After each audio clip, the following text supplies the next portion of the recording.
Namaste, Pranam, Gita Dhyan.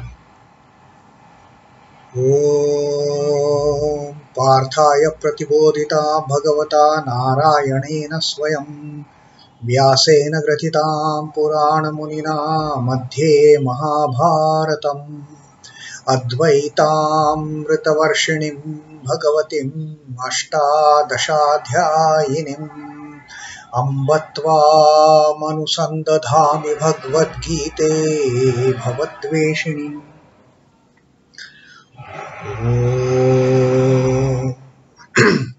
O Bhagavad Gita, with which Lord Narayana himself gave enlightenment to Arjuna, the ancient sage Vyasa included it in the Mahabharata.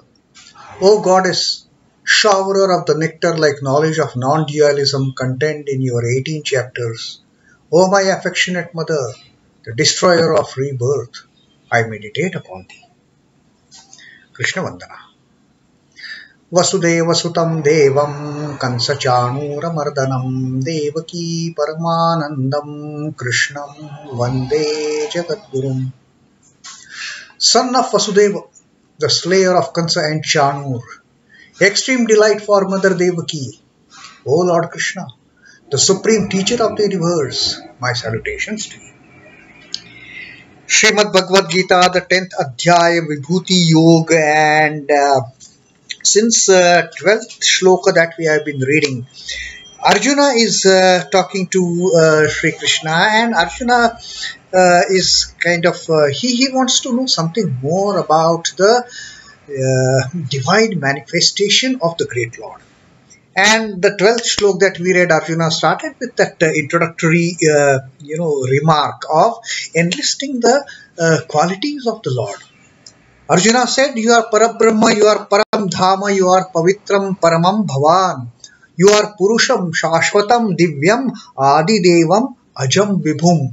Arjuna listed all the qualities of the great Lord which he had learned, which he could remember from what he had heard from different sages and from what the Lord himself, Sri Krishna himself, had told him. And that's what Arjuna also told him, that all the great sages like Devarshi Narada, then Asita, Devala, and even the great Vyasa who is writing this Mahabharata, they have all proclaimed your divine glories. You yourself have told me. So whatever you have told me personally, yourself, it is like a ultimate truth for me.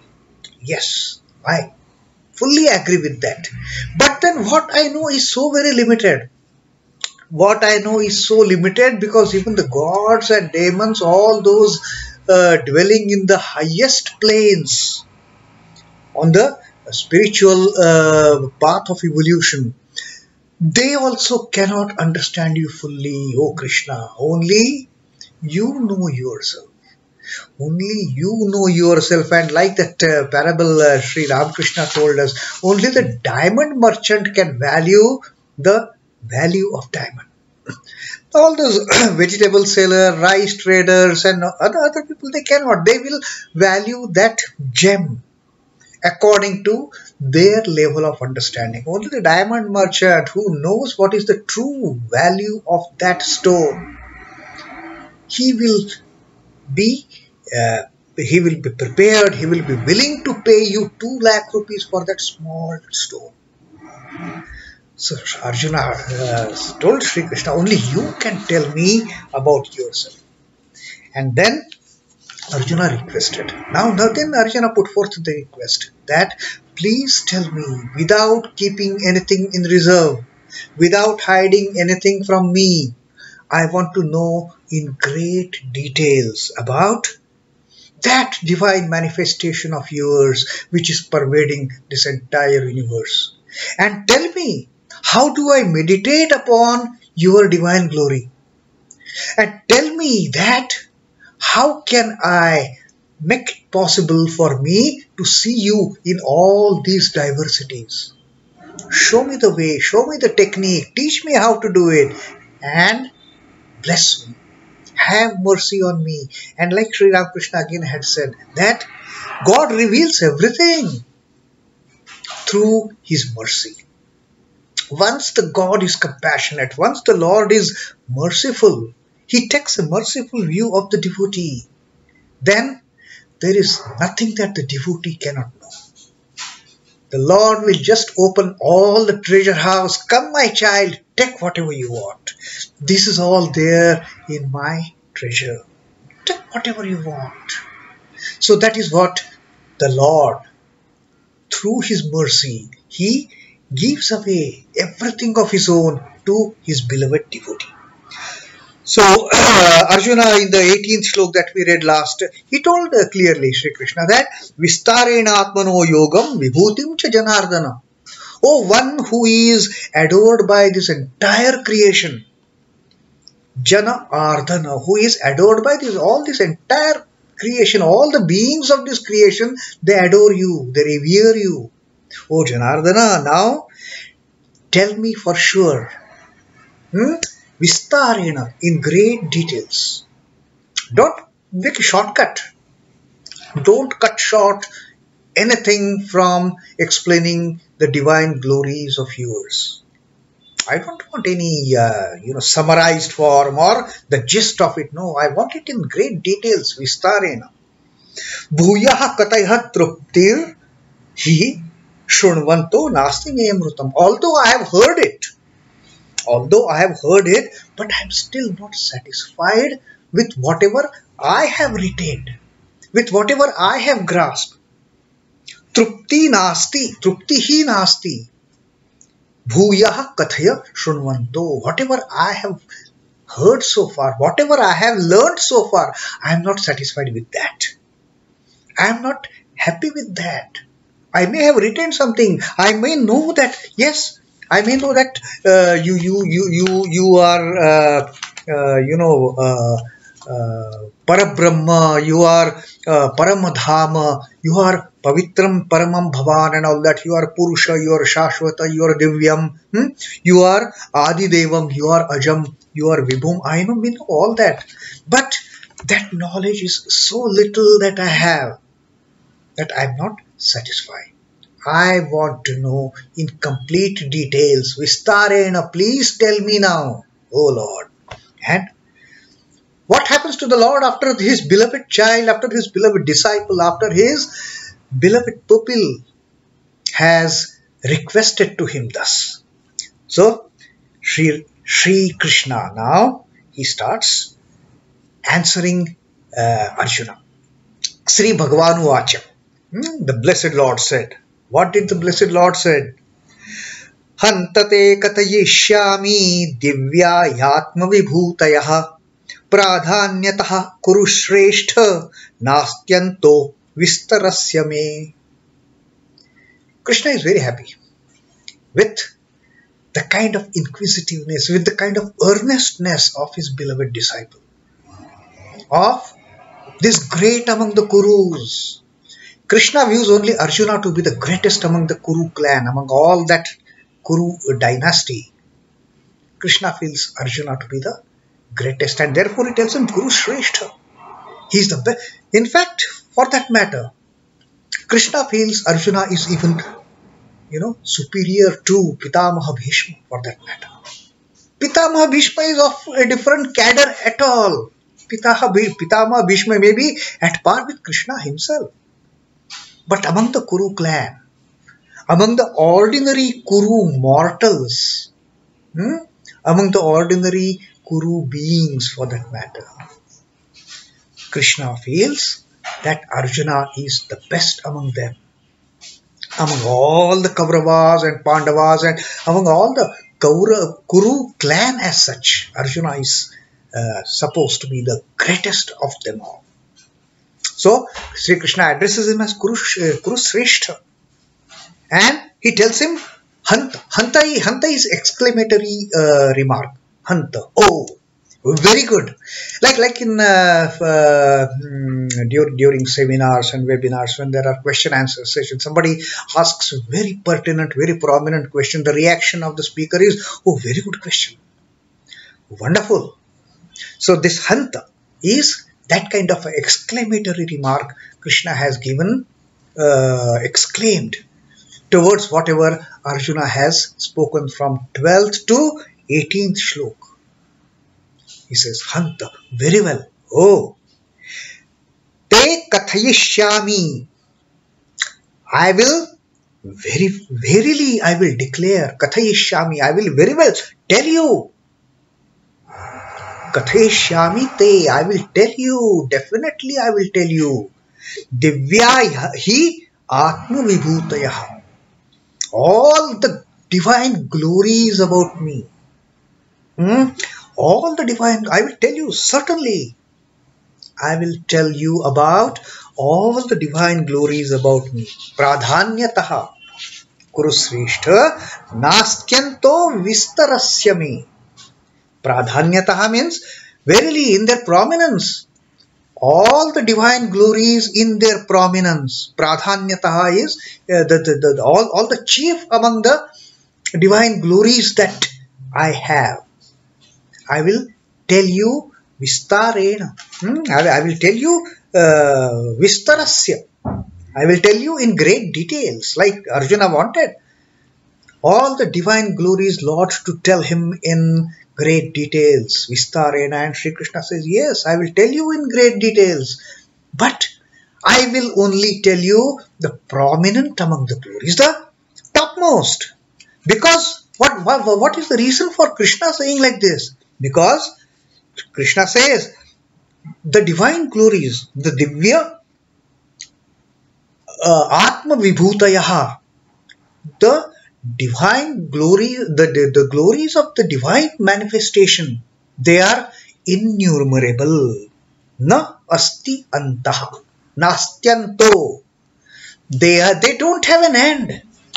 If you start counting my divine glories, you won't be able to finish the counting. These are innumerable. Na asti anta. There is no end to my divine glories. Therefore, I will tell you in details, no doubt about it. But I will tell you the prominent ones, the most important ones. And that is why Krishna says, prādhānyataḥ. Prādhānyataḥ vistarasya. I will tell you in details all the prominent prādhānyataḥ hyātma-vibhūtayaḥ. My divyā hyātma-vibhūtayaḥ. Not only just hyātma-vibhūtayaḥ, not only my glories, but my divine glories. I will verily tell you in details the prominent ones. If I start telling you, there is no end to it. So, Krishna is a wonderful teacher. He doesn't give false promises. Now, in this answer of Sri Krishna to Arjuna, he has made the point very clear that what he is going to narrate now onwards, these are all the chief, prominent, most important of the divine glories of the Lord. And he has given the reason why he is going to do so. Because na asti antaha. There is no end to my divine glories. How many you will count? You won't even remember. You won't even be able to grab all those divine glories if I start telling you. Forget about your retaining all those divine glories. So I am going to definitely tell you in details about the most prominent divine glories of mine. That is for sure. O kuru-śhreṣhṭha, O best among the Kurus. That is what I am going to do now. I am going to tell you now. So this is Sri Krishna's very assuring and a very clear-cut answer to Arjuna's request. Please tell me. Here is Krishna's answer. Yes, I will definitely tell you. Very well. I shall now tell you my divine glories according to their prominence. O best of the Kurus, for there is no end to the details of my manifestation. There is no end. It is unending. The splendors of nature are all verily the attributes of Ishvara. Whatever we see around it are the attributes of Ishvara. And how can we count them? We just cannot. We can only say for sure, whatever I see around is Ishvara. And in that one sentence, we can understand, we can realize the import of Krishna's words, that I fill in this entire creation, but I am not the creation. It is impossible for Ishvara himself to recount them all. How can he? He who is limitless, who is Asim, he who is Amaryadit, who doesn't have any limits. How can you enumerate the qualities, the attributes, the manifestations? A few specimens only can be mentioned. His infinitude may be inferred from them. So what Krishna says, I will give you some examples. I will give you some prominent examples which will tell you I exist in these manifestations. So these are the examples, the prominent examples Sri Krishna is going to give to make us understand, to make us realize that these are all the places in the universe, these are all the things of this creation which are filled with the Lord. And then we have to, then it is our brain work. Then it is our thinking process. It is our buddhi yoga, to apply our buddhi to know where is God, where God isn't. And once we get to know that answer, based on these examples that Sri Krishna is going to give from the 28th shloka onwards, once we get that answer, we know, we get to the point of realization. Now, what Sri Ramakrishna says, like Sri Krishna has said here, my divine splendors are innumerable. What Sri Ramakrishna has to say. To define God from scriptural knowledge is like defining the holy city of Banaras after getting an idea of it from the map. That is what happens as far as understanding of God from scriptural knowledge. We may read scriptures. We may read Bhagavad Purana, we may read Bhagavad Gita, we may read Ramayana, we may read all these, scriptures. We can read Upanishads. What we get to know of God is so little, Sri Ramakrishna says. It is like someone wants to know about the greatness of the city of Banaras. What he does? He opens an atlas. And there he sees, okay, where is Banaras? And thinking that he has seen that Banaras in the atlas, that on the map, he feels, I know everything about Banaras. In reality, looking at that map, how much he knows? He knows absolutely nothing for that matter. As far he may only know Banaras is located here, longitude, latitude, and which are the adjoining cities. And if that map, if he is doing Google for that matter, he may look for Banaras. Okay, these are the temples. This is how the Ganges flows. That is all he can come to know about Banaras. But if he wants to know what Banaras is, he has to actually go and see the place for himself or herself. Only then one can know what Banaras is. But looking at the map, looking at Google Earth, we cannot know anything about any place in its totality. We can only get some kind of an idea. And Sri Krishna says, he is also going to give us some kind of idea about his divine glories. It is like Sri Ramakrishna is telling us, seeing Banaras on the map. He is going to give us some idea. He is going to give us some prominent idea. Maybe if not map, he is going to take us around on Google Earth. This is all the Banaras, what it is. So all the prominent places of Banaras we are going to see on the Google Earth. All the prominent attributes of this divine manifestation of the great Lord, Sri Krishna is going to tell us from 28th shloka onwards. So that is Sri Krishna's reply to Arjuna's request to tell him about the great details. Om Namo Bhagavate Vasudevaya. Sri Krishna Arpanamastu. Jai Sri Ramakrishna. Jai Thakur. Jai Ma. Jai Swami.